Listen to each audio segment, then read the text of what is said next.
La nuit du destin, nuit de la destinée, la meilleure nuit en islam, nuit de miséricorde, de pardon, d'excellence et d'élévation spirituelle, nuit au cours de laquelle le Coran a été révélé au prophète Muhammad, prophète de l'islam.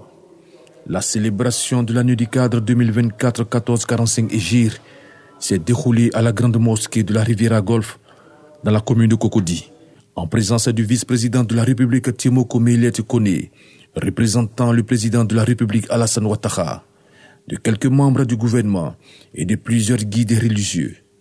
Un thème, la foi et l'unité, clé de succès d'une nation, développé par l'imam Saïd Konaté. La foi est le moteur qui nourrit l'engagement à suivre le commandement divin, à pratiquer la vertu et à poursuivre l'adoration d'Allah subhanahu wa ta'ala.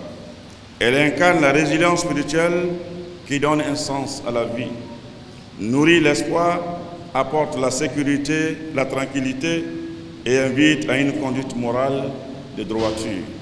La foi demeure généralement un catalyseur puissant qui inspire les individus et les rassemble autour d'un idéal commun.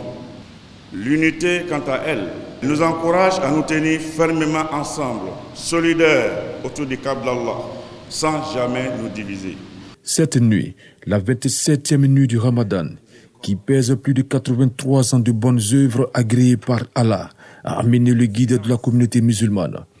Cheikh Aïma Ousmane Diakité a appelé ses coreligionnaires à vivre ensemble.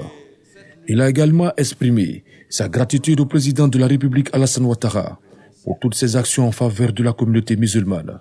La commémoration de cette nuit de lumière éternelle et de bénédiction est donc un acte de foi,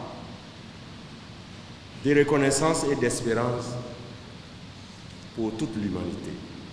C'est soumettre à Dieu Tout-Puissant et l'adorer nous ouvre grandement les portes de sa miséricorde, tel que promis aussi par Dieu dans le Saint-Coran. La nuit du destin nous offre enfin l'occasion de redoubler d'efforts dans les actes d'adoration et de prière. Monsieur le vice-président, je voudrais vous prier de transmettre à son Excellence Monsieur le Président de la République notre infinie gratitude et nos remerciements profonds. Le ministre de l'Intérieur et de la Sécurité, Vagondo Djomandé, a invité les guides religieux à davantage de prières et a rendu hommage au président de la République, Alassane Ouattara. Vénérés guides religieux, chers frères, vos permanentes supplications et intercessions sont en effet indispensables à la stabilité et donc au développement de la Côte d'Ivoire, notre pays. À ce propos, d'ailleurs, le thème évocateur de cette cérémonie prouve à suffisance votre engagement sans faille pour le rayonnement de notre pays dans tous les domaines. La nuit du destin est donc par essence une fervente nuit d'adoration. C'est en cela que je voudrais vous inviter à davantage de prières pour son Excellence, Monsieur le Président de la République, de qui les populations de notre beau pays espèrent encore de très bonnes et grandes choses, toutes tendances religieuses confondues. La nuit du destin, où Laylatul Qadr intervient dans les derniers jours du mois du Ramadan, peu avant l'Aïd el-Fitr qui marque la fin du jeûne.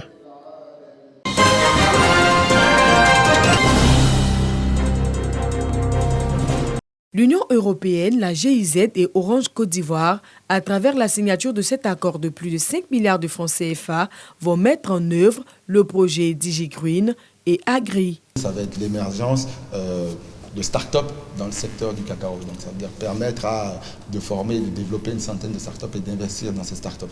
Ces start-up peuvent avoir des solutions de tout ordre. Elles peuvent avoir des applications pour optimiser les récoltes, elles peuvent avoir des drones. Investir dans le développement du numérique et la recherche de solutions pour une agriculture durable, mais également lutter contre les effets du changement climatique. Ce sont autant de chantiers sur lesquels l'UE et ses partenaires veulent agir. en favorisant des solutions innovantes qui vont créer de l'emploi et essentiellement de l'emploi pour les jeunes, en favorisant le développement de start-up.